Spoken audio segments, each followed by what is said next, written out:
ఎందుకంటే నాకు తెలిసైతే 2-3 సార్లు ఏదో వెళ్ళినట్టున్నాడు పరదాలు కట్టుకొని. గుర్తుంది కదా మీకు? పరదాలు కట్టుకొని వెళ్ళాడు. ఆ పరదాలు కట్టుకొని వెళ్తున్నాడు అని చెప్పి, ఎందుకంటే వెళ్ళాలంటే అమరావతి రైతుల శిబిరాల మించి వెళ్ళాలి. ఒకవేళ అలా వెళ్ళామనుకో నిరసనలు ఎందుకు వచ్చింది అని చెప్పి ఇంట్లోనే సచివాలయం సెట్ వేసుకున్నాడు. అవునండి, దేవుడి గుడి సెట్టే వేసుకోగలిగినప్పుడు మీరేమో సచివాలయం సెట్ వేసుకున్నాడు ఏంటండి అని అంటారేంటి? దేవుడి గుడి సెట్టే వేసుకున్నాడు మహానుభావుడు, ఇంకేముంది అక్కడ? పోనీ ఋషికొండకు సంబంధించి ఎందుకంటున్నా అంటే, దిగిపోయే ముందర కూడా అధికారం పోతోందని వాళ్ళకి కాదండి, వారు పెట్టిన ఖర్చుకి గుడే కట్టొచ్చు.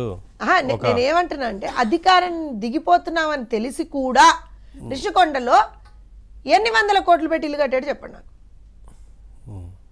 అందులో ఉన్న బాత్రూమ్ కి సంబంధించినటువంటి మనమే మన డిబేట్స్ లోనే మాట్లాడాం. అవునా? అన్ని హంగులా ఋషికొండ, అన్ని హంగులా. అసలు ఏమనుకుంటాడు అంటే, ఇక్కడ మనందరికీ అర్థం కావాల్సినటువంటి విషయం ఏంటంటే, జగన్మోహన్ రెడ్డి ప్రజాస్వామికబద్ధంగా నేను ఎన్నికైనటువంటి ముఖ్యమంత్రి అని ఆయన అనుకోలే. కేవలం నేను ఒక రాజుని అనుకున్నాడు. రాజు ఏం చేస్తాడు? రాచరికమే చేస్తాడు.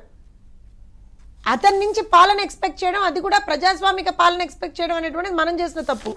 ముఖ్యంగా రాజు ఎప్పుడు రాచరికమే చేస్తాడు, రాచరికమే చేశాడు అతను. ఇక్కడ ఇంకో విషయం చెప్తాను.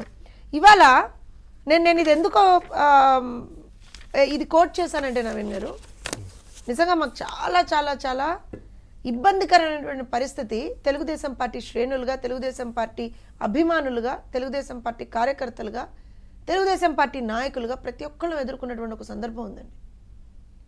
మచ్చలేనటువంటి నాయకుడు కోడెల గారు. అసలు ఆయనకి ఏ మచ్చ లేదు. ఎవరిని పల్లెత్తు మాట అన్నటువంటి నాయకుడు అనేటువంటి ఒక పేరు ఉంది ఆయనకి. ఆయన్ని ఏ రకంగా వీళ్ళు హింసించారు చెప్పండి? ఏ రకంగా? మరి కోడెల గారికి వర్తించినటువంటిది నీకెక్కడి నుంచి వర్తిస్తుంది? వాళ్ళ కోడెల గారిని అన్యాయంగా పొట్టను పెట్టుకున్నావు కదా, నీ సైకోతనానికి పొట్టను పెట్టుకున్నావు కదా. నేను ఎందుకు తగ్గుతాయి వాళ్ళ రోజున? ఖచ్చితంగా నీ సైకోతనమే అది. ఆయన ఏమన్నారు? ఆయన ఇలానే ఆయన ఆ రోజు చెప్పలేదా?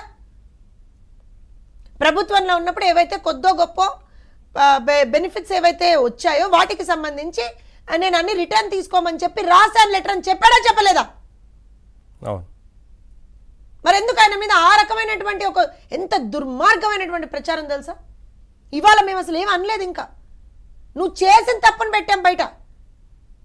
ఆయన అసలు ఏమీ చేయలే పాపం కోడెల గారు. నువ్వు దొంగలాగా దొంగతనం చేశావు గత 5 సంవత్సరాలు.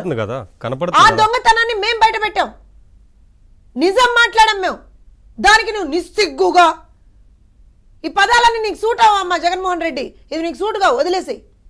ఎందుకంటే అవి నీకు సంబంధించినటువంటి పదాలు. నువ్వు వేరే వాళ్ళని అన్నానికి అసలు నీకు ఏమాత్రం ఆస్కారం లేదు అక్కడ. నేను ఎందుకు చెప్తున్నా అంటే, ఆ రోజున కోడెల గారిని వీళ్ళు ఎంత ఇబ్బంది పెట్టారు.